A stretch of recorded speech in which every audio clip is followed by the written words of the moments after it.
This is a book written by a gentleman by the name of Roger Morneau, but this is a gentleman who got involved with satanic occult practices of demon worship at the highest levels. Not only was he involved with them, he was involved with people who were communicating directly with Satan himself. In other words, the satanic high priest would be in communication with Satan and would have certain discussions. This that I'm going to read to you now is a demon worshipper in communication and conversation with a satanic high priest in the book, A Trip into the Supernatural. At the beginning of the 18th century, he said, this is now the satanic high priest, said that Satan and his spirit counselors held a great general council to prepare for the industrial age that would soon break upon the world. Satan foresaw that an age of scientific discovery and intellectual enlightenment would immediately follow upon its heels. It would usher in the end times, the close of the struggle between the forces of good and evil. Now listen to this.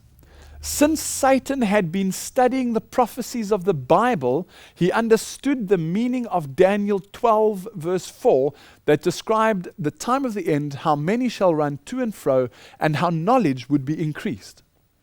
This is a satanic high priest. Let me remind you, this is a satanic high priest saying that his boss, Lucifer, or now Satan, has to study the Bible to see into the future.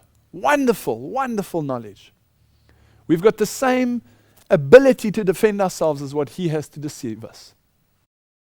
The satanic priest continues and he says, after lengthy deliberations, this is now at the satanic general council where Satan pulled all his generals and all his fallen angels together.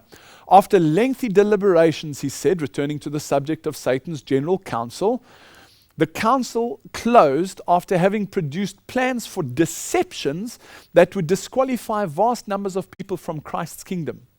They would then automatically become part of Satan's kingdom. This planned course of action would require all demon spirits to carefully counsel humans to live in a way that would disqualify themselves from becoming members of Christ's kingdom. Now listen to this.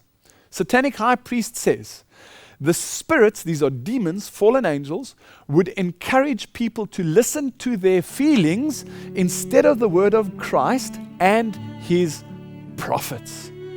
In no surer way could the spirits obtain control of people's lives without the individuals realizing what is happening. The spirits would suggest all kinds of erroneous doctrines and ideas, and humanity would readily accept them. Why? Because they felt strongly about them.